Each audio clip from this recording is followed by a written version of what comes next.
Hey guys, John here, American Taxidermy. I was asked to show how to paint a turkey head. Um, this one's already started, but I'll explain what's going on, and we can go from that point. So first off, um, we use freeze-dried heads. We don't use the reproductions. There are some great reproductions out there. I just prefer to use the freeze-dried heads. Josh Shackelford. Look him up on Facebook. I can't remember the name of his crazy. He's got some crazy name for his business, but his name's Josh Shackelford. You can get on Facebook. Go to the American Taxidermy Company and message me, and I will send you Josh's info. He does great work. Anyways, this is a strutting head, and the very first thing that I do when a head comes in from freeze dries, I take a toothbrush and I don't worry about doing any damage. I get in here kind of aggressively, and any loose skin or media that's on it or anything, I want to clean it up, get that off of it. I'll go pretty aggressive with the brush. I might do that 2-3 times. Next thing I do is antique. So antiquing is making something dark and then wiping off the high spots, leaving detail behind in the crevices. And what the most common color for antiquing turkey heads is Payne's Gray. So as far as paints go, I use polytranspar lacquers. So polytranspar lacquers, I have no affiliation with them. I just prefer their paints. But anyways, a lot of guys will use Payne's Gray. They'll get that bluish black color, Payne's Gray. What I do is I have all sorts of little bit of paint left in my cup. I will pour that off into an empty bottle, and it gives me this dull brown, blue, black color. Just random, all the different colors mixed together. And that's what I use for my antiquing on turkey heads and on fish. Then what I'll do is that I'll take that paint and I'll paint over the entire head. And then I will take steel wool and I will take steel wool to it again quite aggressively. He does a great job. It's not going to fall apart. And I will clean up all the high spots, leaving behind in the crevices. Okay. To me, that just gives me a better finished product.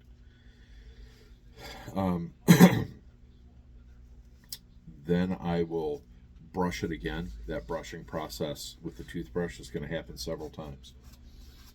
The next thing I do is I use a pan pastel, which isn't a paint, it is a powder, and it is I don't know if you see that, pan pastels. Several supply companies, Amazon, you can get it. In this particular color that I'm using is phthalo blue tint. And what I do, this is simple, take a brush and I get that phthalo blue tint, and everywhere where you see that blue, all I have done is worked it in. Once I do that, I go over it with Workable Fixative by Krylon. Very light mist. And this is several layers. That's not one layer. Okay. Then we're brushed clean. That brings us to this point. I just got to brag up Josh and the job he does. These look amazing. I don't need to build up eye rings, that ring that goes around the eye. I never have to build up eye rings out of epoxy on any of Josh's heads. He uses the real eye ring and does a fantastic job. So before I start blowing paint out the airbrush, I take the brush. I want to hit the ears real good, and I want to hit these hairs really well. This guy is very hairy. Lots of hair on this guy. I get him totally ready for paint. There's brush down. He's been antiqued. He's been brushed several times. We've got our pan pastel follow blue tint on there. And the next color I'm coming to is super hide white. It is also a pan pastel, or I'm sorry, a polytranspart color. This is FP10 super hide white.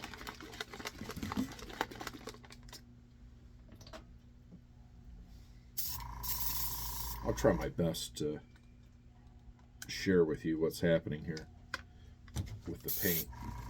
You get this all myself. Now what I'm going to do is I'm going to start with my white. I kind of like outlining first.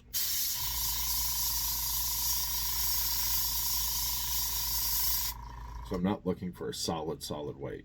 I'm just putting a layer over this, and I want to build my layers up.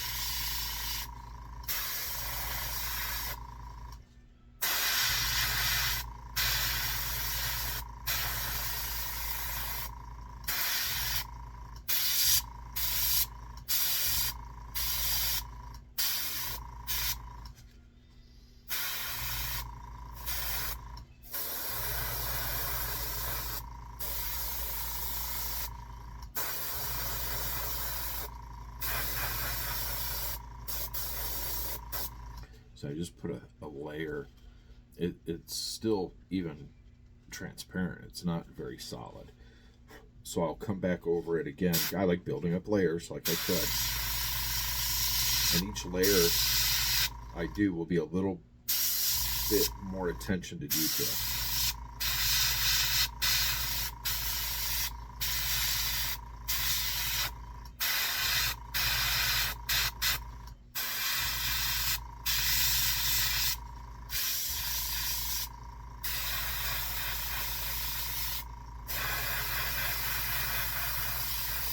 And I'm not saying my colors are law. Lots of colors can be used. This is only what I do for commercial turkey heads. Competition, I will only be using the pan pastels. Exclusively pan pastels for putting color on my heads.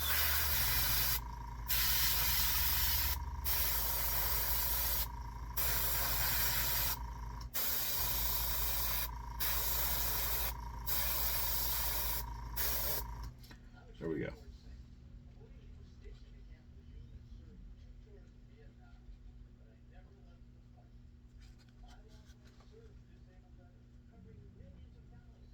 That's our white.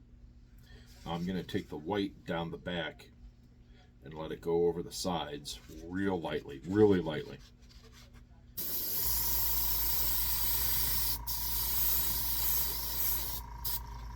There we go. One of the things I like are these aftermarket caps to the paint. I can squeeze it. So I got paint in my cup. I can suck that paint back out of my cup.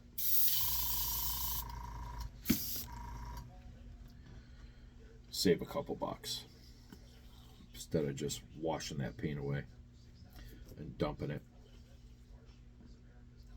But if I happen to have just a little bit in it and not worth doing, what I'll do is I'll pour it off into a bottle, and I don't care what color goes into it, and I'll use that for antiquing fish and antiquing turkey and stuff like that.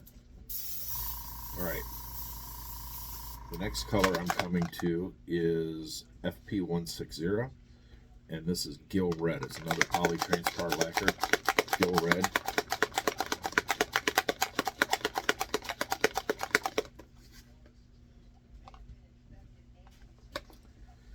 And I've got plugged some dry paint in the nozzle, of course.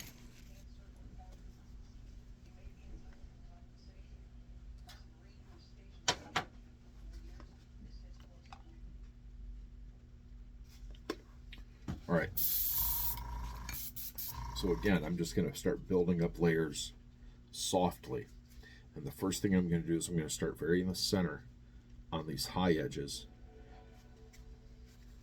and then work them down the sides.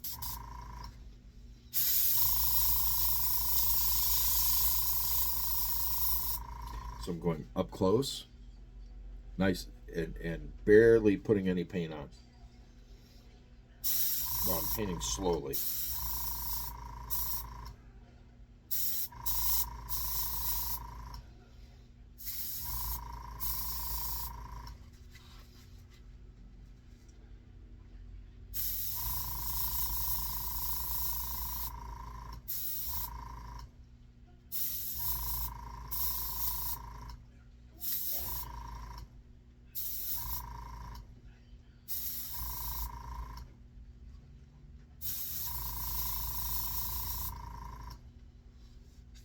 You can see the hairs on the top of that head, and those hairs aren't painted red. How do you keep the paint out of your hair? Paint around the hair. I know that sounds silly, but you will be able to do it.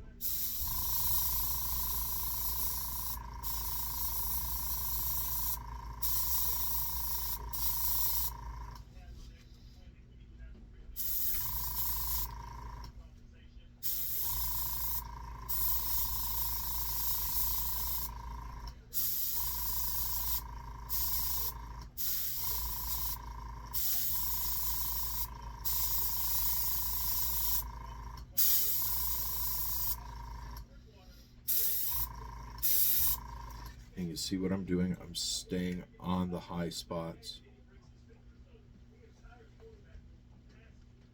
I don't know if you can see that right or not. I don't know if I'm getting it good on camera.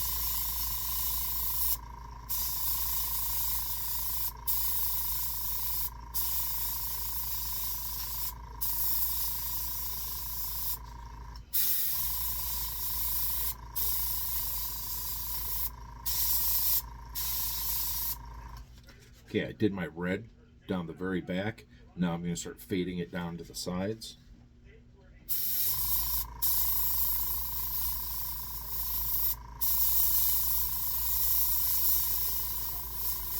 Sorry, fading is the wrong word. I'm bringing it down the sides.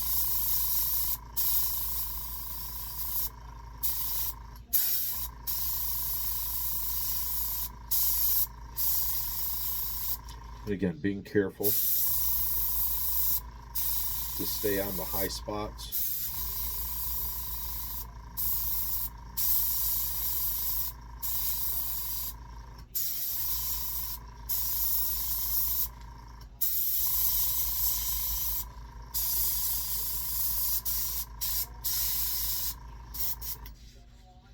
So I'm bringing it down the sides.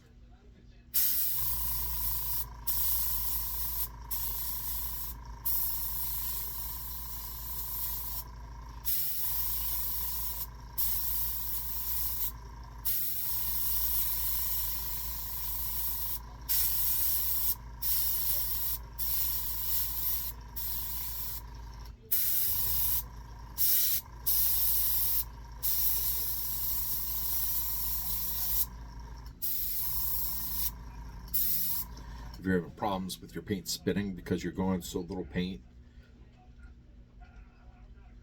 you might need to reduce it. This is thinned down some. How much air pressure am I running? I've got no clue. Psst, it is about where I need to be. And what you see again is I'm bringing that down the sides.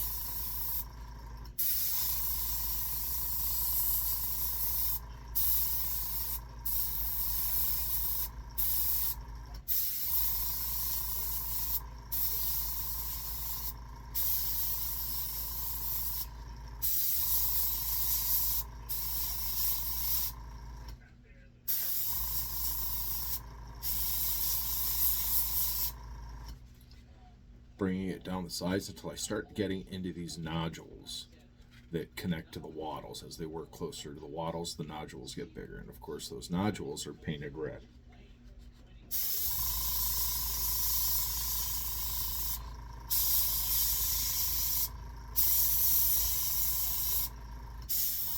The more I get into these, the less detail I need to put on them. The closer I get to the wattles, because the nodules are getting bigger.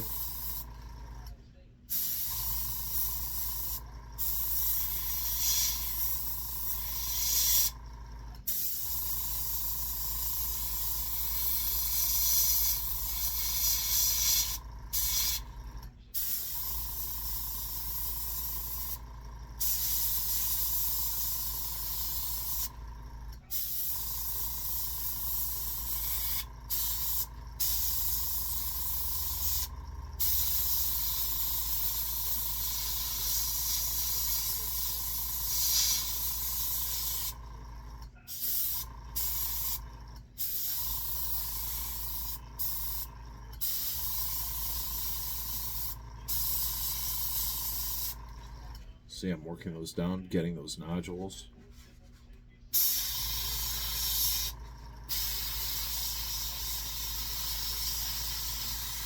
Then at some point I can really start moving paint. As I get down here into those nodules, down to the wattles, I can really start letting the paint in. Not being as careful.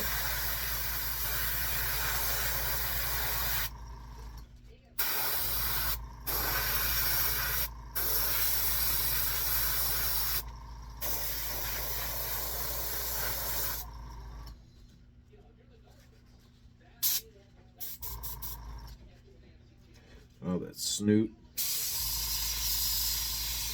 Same thing.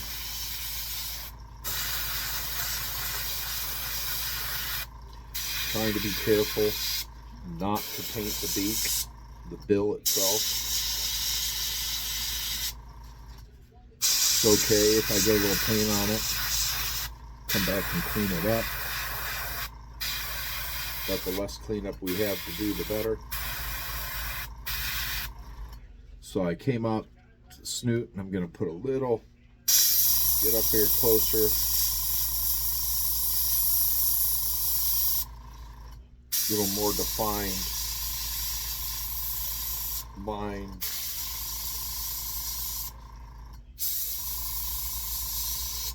Like that. Now we're going to take that red and start walking it down this side.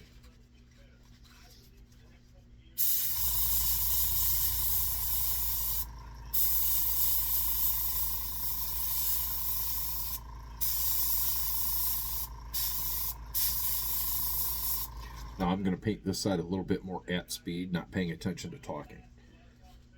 Just so you can see how fast it can be.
There we go.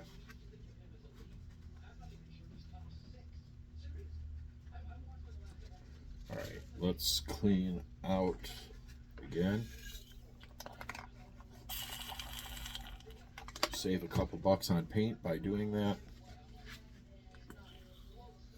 With as expensive as all materials are getting, shipping rates going higher, I think collectively my costs combined for this year so far, today is what, January 4th, January 5th? It's still the first week of January, and my costs have gone up 10% on week one already. 10% pretty much across the board. My cost increases. All right, I cleaned out my brush. Now I'm coming right back. And again, good clean head. We've brushed it several times before paint.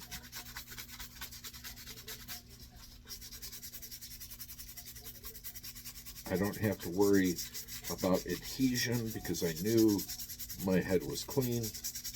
So I'm not afraid to be aggressive here doing this. If you're getting paint flake coming up, you either have a problem, you obviously have a problem with adhesion. That problem is either one, in your paint, or two, on your surface. And with a turkey head, most likely it's the head wasn't clean to begin with.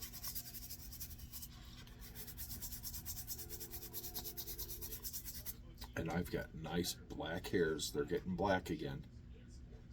Whatever paint that was on them, I'm just cleaning up.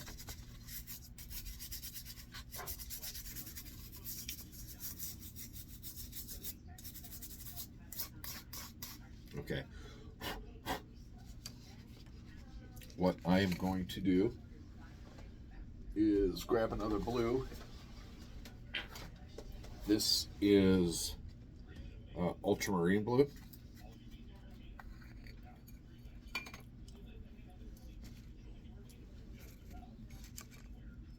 I'm going to take my brush and I'm going to darken this up some.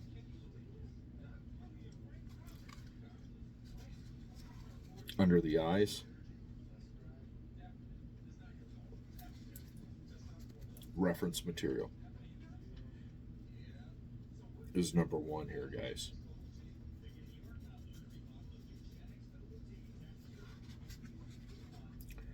I'm going to blend that in, kind of diffuse it, make it not so hot, and blend it where I want it. More like that. Pretty easy, isn't it, guys? Now again, just a quick, about 18 inches away.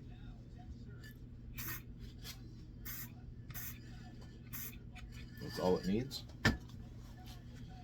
Now, you know what?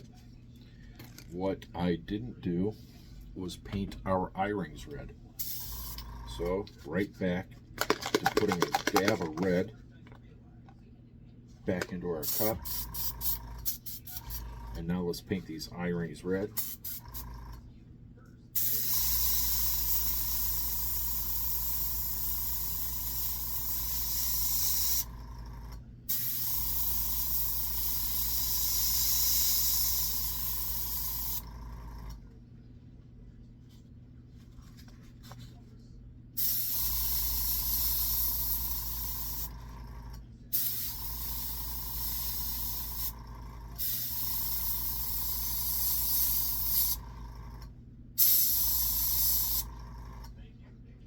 There we go.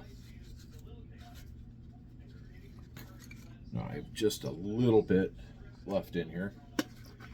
And just to show you what I mean, I don't care what color. Keep it separate, you know what it is, but I don't care what color goes into here.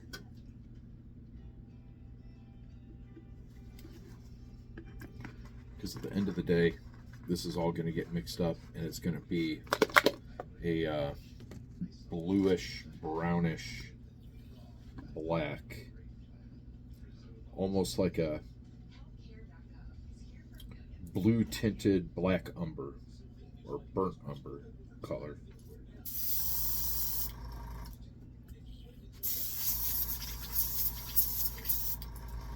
Sorry about my compressor noise. My little compressor down here, I've got a piece of wood touching it, so it's rattling, being a lot louder than it usually is. So I don't know how that comes up on camera. I'm going to go ahead and clean the eyes. And yes, I am just taking a knife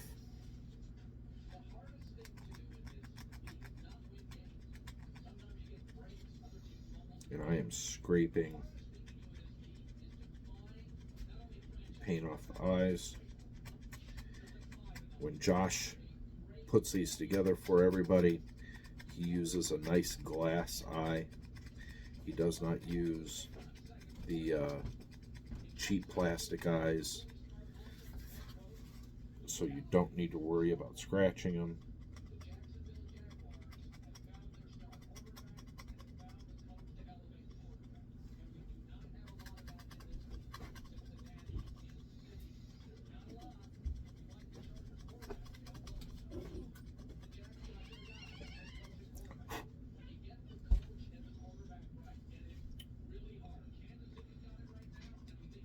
That was my wife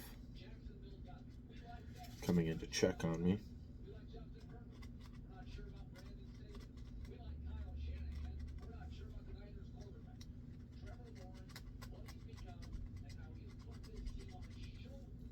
She's working over in her room. I'm over in the paint room.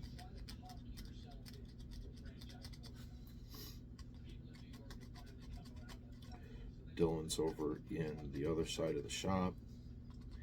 He's working. I believe our son is getting rained out of his job today, so that means he'll be here working.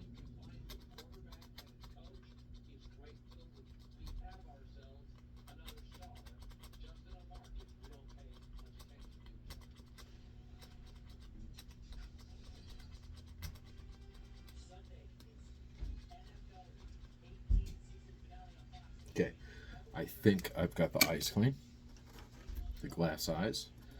Now it's back to our toothbrush, and we're going to take it right to that eye. If, by chance, you feel you scratch your eye, there's products out there you can use to clean it up, make it look good. Maybe one day I'll do a video of how I repair eyes that are scratched. And we're just going to take a Q-tip and we're going to clean that glass eye nice. Okay. There. We're very close to complete on a commercial turkey head. How much detail you want is 100% up to you. How much time and patience you have to put into it. But here we go.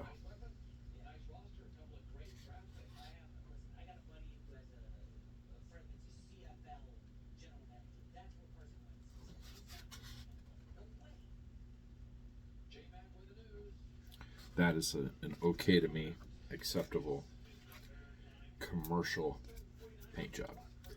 However, to me, it looks painted. So, next thing we're going to do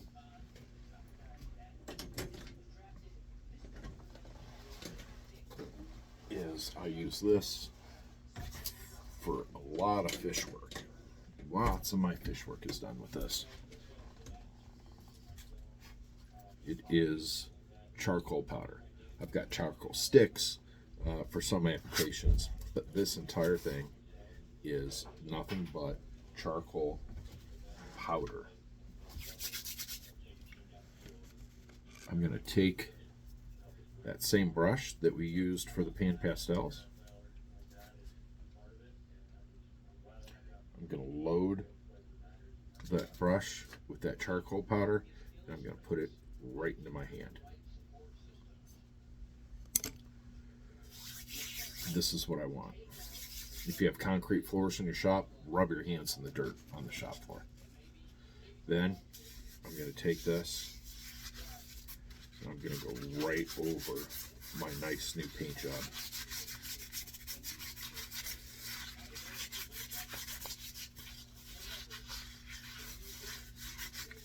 And we're just going to let whatever comes off your hand come off your hands.